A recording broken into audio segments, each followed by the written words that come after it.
सबसे पहले प्यारी सी यूट्यूब फैमिली को प्यार भरा नमस्कार। आज की वीडियो देखने के बाद आज ही आप इस अचार को बनाओगे। पहली बात तो ये बनाना बहुत ही आसान है और बहुत ही हेल्दी है और एक दिन में ही बनके तैयार हो जाता है और खाने में तो इतना टेस्टी है क्योंकि बहुत ही कम तेल से 1 चम्मच तेल में बनने वाला अचार है। तो चलिए बनाना शुरू करते हैं। तो ये देखिए, ये है प्यारी प्यारी कच्ची ताज़ा एकदम फ्रेश कैरी जो मेरे पड़ोसियों ने मुझे दी है। इन कैरियों से मैं बहुत से काम कर चुकी हूँ। तो आज मैं बनाने जा रही हूँ इनके छिलकों का अचार। तो आप सोच रहे होंगे छिलकों का अचार बना रहे हैं तो कैरी का क्या करेंगे, उनकी वीडियो आने वाले समय में देखिएगा। तो सबसे पहले कैरियों को 2 से 3 बार पानी से अच्छे से धो लेंगे क्योंकि जो वाइट केमिकल सा एक पदार्थ सा पेड़ से निकलता है वो इनके ऊपर लग जाता है, चिपचिपा होता है, उसको धोना बहुत ज़रूरी है। दोहों से कपड़े से पोंछ लिया। उसके बाद हम छील लेंगे। छीलते समय आपको पीलर को दबा के लेना है या कि थोड़ा सा आम का पल्प उसके साथ आ जाए, यानी कि हल्का सा गुद्दा उसके साथ आ जाए। तो हमें इतना महीन छिलका नहीं उतारना, छिलका थोड़ा सा मोटा उतारना है। नहीं तो क्या होगा, वैसे छिलके की आप खाएंगे ये अचार तो आपको थोड़ा सा हार्ड लगेगा। तो इसलिए आपको दबा के इसको छीलना है। एक ट्रिक तो ये है, ध्यान रखना है जब भी। अब मैं कैरियाँ इसलिए छील रही हूँ क्योंकि मुझे आमचूर बना के रखना है घर के लिए। तो सबसे पहले कैरियों को हम छील लेंगे और इस तरीके से देखिए कैरी छील लेंगे और इसके लच्छे बनाएंगे। आमचूर भी ऐसा है, एक दिन में ही बन के तैयार हो जाएगा और अचार भी एक दिन में तैयार हो गया। लेकिन वीडियो दोनों बहुत बड़ी हो जाएंगी, इसलिए मैं आपको अलग अलग दिखाऊंगी कि एकदम वाइट दूध जैसा आमचूर आप घर पे कैसे बनाएं। तो देखिए, पहले अच्छे से छील लेंगे और इस तरीके से इसको ग्रेट कर लेंगे, एकदम वाइट ग्रेट कर लेंगे।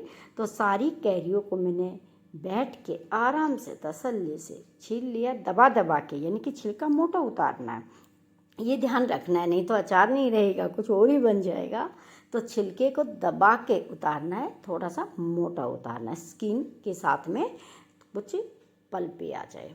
और इस तरीके से हम कर लेंगे इसको। देखिए बैठ के आराम से अब मैं ग्रेट करूँगी। और ये जो छिलके जो आप लंबे लंबे देख रहे हैं ना, इनके साथ में मैंने आम का थोड़ा सा पल्प रखा है और इनको हम क्या करेंगे, साइड में रख देंगे। ऐसा आम का गुद्दा साथ में होना चाहिए। अब जो देखिए ग्रेट किया था एक थाली भर के, उसको मैंने एक वाइट चादर पे सुखा दिया है। ठीक है, इनकी वीडियो बाद में देखना। और जो ये है सीड्स, गुठलियाँ कच्चे आम की, इससे भी बहुत काम की रेसिपी बनेगी। इनको एक पतीले में डाल के और इसके अंदर पानी डाल के गैस पे थोड़ी देर के लिए हम इनको गर्म करेंगे, वो वीडियो भी बाद में देखना। अब आ जाते हैं हम अपनी मेन रेसिपी पे। वो हमारी है आम के इन छिलकों का अचार है। ठीक है, तो ये पहले अच्छे से हमने धो लिया था। अब करना क्या है कि इतने बड़े बड़े छिलकों का अचार नहीं बनाएंगे, हम सीजर लेंगे, कैंची से इसको पहले हमने चाकू से काटने की कोशिश की, अच्छा नहीं कटेगा, तो आपको कैंची लेनी है। कैंची से देखिए इस तरीके से छोटे छोटे टुकड़े इसके कट कर लेने। इससे अचार वेस्ट नहीं होता है, खाने में बड़ा आसान होता है, तैयार भी जल्दी से हो जाता है। तो 2-2, 3-3 इस तरीके से आप एक साथ पकड़िए और इस तरीके से आप बैठ के इनको कट कर लीजिए। ये 5 मिनट के अंदर सारे छोटे छोटे टुकड़ों में आराम से कट हो जाते, ज़्यादा टाइम नहीं लगता। ये अचार इतना हेल्दी होता है, आपको पता हो कि आम के छिलके भी जो है ना आपकी हेल्थ के लिए बहुत ही अच्छे होते हैं, पर हाँ बाकायदा वो साफ़ सुथरे करके लेने हैं। तो देखिए इस तरीके से मैंने सारे छिलकों को एक साइज में कट कर लिया। ये देखिएगा, अब हम कोई भी बर्तन ले लेंगे, या तो कांच का हो या चीनी मिट्टी का हो, या आप कुछ भी ऐसा बर्तन ले, प्लास्टिक का ना हो। उसके अंदर पूरे ये छिलके कटे हुए डाल दे। अब यहाँ पे ऐड करना आपको हल्दी और नमक। ठीक है, नमक मैं पहले ही इतना डाल देती हूँ जितना इस अचार में ज़रूरी है, क्योंकि मैं कम मात्रा में बनाती हूँ, क्योंकि हमारे घर में अचार खाने वाले कम लोग हैं। तो यहाँ पे हल्दी और नमक दोनों को मिक्स कर देंगे और मिक्स करके इसको ढक के 4 से 5 घंटे के लिए आप धूप में रख दीजिएगा, जब तक आपका और काम होता रहेगा। क्योंकि अब इसको 4 से 5 घंटे के लिए अच्छे से मिक्स करके आपको धूप में रख देंगे तो ये बिल्कुल जल्दी से गल जाएगा। उससे पहले एक काम और कर ले, बिल्कुल ग्रीन कच्चा मैं बोल रही हूँ, ध्यान रखना, कच्चा नींबू ले ले और उस नींबू को इस तरीके से टुकड़ों में काट के डाल दे। इतना कच्चा नींबू कि उसके अंदर बीज अभी बने ही ना हो, ठीक है। ये एक बहुत ही कमाल की ट्रिक है, एक बार करके देखेंगे तो आप मुझे बार बार याद करेंगे। तो एक कच्चा नींबू ले और इस तरीके से आप उसको यहाँ पे कट करके डाल दे, छिलके भी इसी में चले जाएंगे और नींबू भी इसमें रहेगा। ये देखिएगा, अच्छे से इसमें मिक्स कर दे। अगर आपके पास ज़्यादा नींबू है तो आप 2 भी डाल सकते हैं। और इस तरीके से ढक के मैं इसको रख देती हूँ धूप में थोड़ी, जब तक धूप में रखा रहेगा जब तक बाकी और काम कर लेते हैं। चलिए मसाला बनाते। अचार का मसाला बनाने के लिए एक मेजरमेंट ले, मैंने देखिए एक छोटे साइज़ का कप लिया है, तो एक सौंफ लिया भर के। एक सौंफ अचार में तो मेन होती है। एक राई का लिया है, ये मात्रा कुछ मसालों की बराबर होती है, कुछ की हाफ होती है। तो जीरा भी इतना ही बराबर मात्रा में लिया है। अब ले लेते यहाँ पे साबुत धनिया। तो 4 मसाले लिए मैंने बिल्कुल बराबर मात्रा में। और जो हमारा 5वां मसाला है मेथी, वो इनसे हाफ लिए, यानी कि हाफ कप लिया है।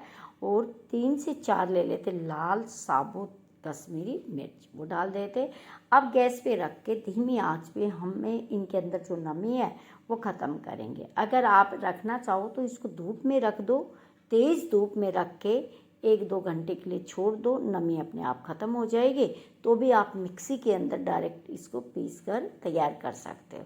लेकिन मैं धूप में नहीं रख पाई तो मैं यहाँ पे गैस पे 2 मिनट के लिए इनको रोस्ट करेंगे। और रोस्ट करने के बाद ठंडा करना बहुत ज़रूरी है, जल्दबाजी बिल्कुल नहीं करना है, नहीं तो मसालों की तासीर बदल जाती है। तो इसको हम ठंडा करेंगे, एक बर्तन में डाल देते हैं और इसको रख देते हैं जब तक और काम कर लेते हैं। और काम तो क्या है, तीसरा स्टेप होता है अचार का, तेल गरम करना। तो चलिए अब हम इसमें तेल डालते, तेल गरम करते हैं। तो यहाँ पे देखिए सरसों का तेल सबसे बेस्ट होता है अचार के लिए, तो ये हम यूज करते हैं। हमारे घर में हैफर्ड का तेल आता है जो सरसों का, वही इस्तेमाल करते हैं, कच्चे दाने का। तो इसी को हमें इस्तेमाल करना चाहिए। तो यहाँ देखिए बहुत ही कम तेल लेंगे हम लोग जो गरम करेंगे। आपने देखा होगा बड़ा 1 चम्मच होगा, ये ज़्यादा है नहीं, बस इतने तेल को गैस पे गरम करने के लिए रख देते हैं। तेल गरम हो जाएगा। तो अभी आपने देख लिया, जब तक हमारा तेल गरम होगा, और तेल गरम होने के बाद हमें क्या करना है, उसको ठंडा भी करना है। क्योंकि गरम तेल को, ज़्यादा तेल उबलते हुए तेल को इस्तेमाल नहीं करना है, ठंडा करना है। जब तक देखिए इनमें मसाला ऐड कर देती हूँ। जो मसाला हमने बनाया था उसको हमने पीस लिया, तो वो मसाला हमने यहाँ पे क्या कर दिया है, ऐड कर दिया है। मिक्सी में पीसना है दरदरा, तो मसाला भी ऐड हो गया है। अब इसको दोबारा से मैं इसको थोड़ी देर के लिए ढक देती हूँ जब तक तेल ठंडा होता है। तब तक हम थोड़ा इसको तीखा बना लेते। तीखा बनाने के लिए ले लेते हरी मिर्चें, उनको इस तरीके से कट कर लेंगे, छोटे छोटे साइज में हरी मिर्च को कट कर लेते हैं। फिर यहाँ पे लेती हूँ मैं लहसुन। तो लहसुन को भी हम छोटे छोटे साइज में क्या करेंगे, कट करेंगे। और जो लोग लहसुन नहीं खाते वो इसको छोड़ दे। यहाँ पे वो अदरक ले सकते हैं, अदरक को कूट कर डाल सकते हैं। अगर अदरक भी नहीं आपके पास तो आप खाली मिर्ची डाल सकते हैं। और अब ये दोनों चीज़ें मैं इसके अंदर डाल दूँ। ये अचार जिस दिन आप बनाओ उस दिन खाना स्टार्ट कर सकते हो। बहुत ही टेस्टी लगता है। मैं जितनी बार कहूँ उतने ही सब मेरे पास कम है। अब यहाँ पे डाल दिया है मैंने तेल। जो तेल हमने गरम किया था तेल डाल देंगे। अच्छे से हम क्या करेंगे, इसको मिक्स कर लेंगे। अब ये अचार देखिए तैयार है। बस इसको आप अभी भी टाइम हमारे पास, थोड़ी देर के लिए आप इसको बंद करके धूप में रख दीजिएगा। एक दिन में बन के तैयार हो गया। सुबह स्टार्ट किया था, दोपहर तक बना दिया, शाम तक जितनी धूप है। तो मैं अब भी इसको क्या करूँगी, धूप में रखूँगी। लेकिन उससे पहले मुझे करना क्या है, इस अचार को हम एक बर्नी में डालेंगे। बर्नी का मतलब या तो कांच की, या फिर चीनी मिट्टी का, या फिर आपके पास कोई ऐसा बर्तन हो जो रिफ्लेक्ट ना करे। ओके, समझ गए ना। मिट्टी का भी हो सकता है। तो मैं ये मेरी छोटी सी बर्नी है, पहले इसको स्मोकी करती हूँ। तिल्ली जलाइए, इसके अंदर डालिए, थोड़ी देर की इसमें एक बार धुआं बनने दे, उसके बाद खोल दे और तिल्ली को भी आपको क्या करना है, बाहर निकाल देना। इससे आपका अचार कभी ख़राब नहीं होता है और जब भी अचार आप खाएंगे ना तो आपको एक अलग से फ्लेवर आता है। ठीक है, अब इसको हम अचार को इसके अंदर धीरे धीरे डाल देते हैं। अचार डाल के रखिएगा और जो खाते जाएंगे तो टेस्ट बढ़ता चला जाएगा। अच्छा, मेरे को ये अचार सबसे ज़्यादा खाना लगता है, आप जब भी पराठे बनाए तो उसके साथ खाइए, बहुत अच्छा लगता है। चावल बनाए तो चावल के ऊपर थोड़ा अचार डालिएगा, बहुत अच्छा लगता है। आज का हमारा अचार बनके तैयार हो गया। आने वाले समय में आप और रेसिपी देखिएगा हमने कच्चे आम से क्या क्या बनाई है। ठीक है, अगर आपको वीडियो पसंद है तो लाइक शेयर करें, चैनल को सब्सक्राइब करें, हमें ज्वाइन करें। थैंक्स फॉर वॉचिंग, धन्यवाद।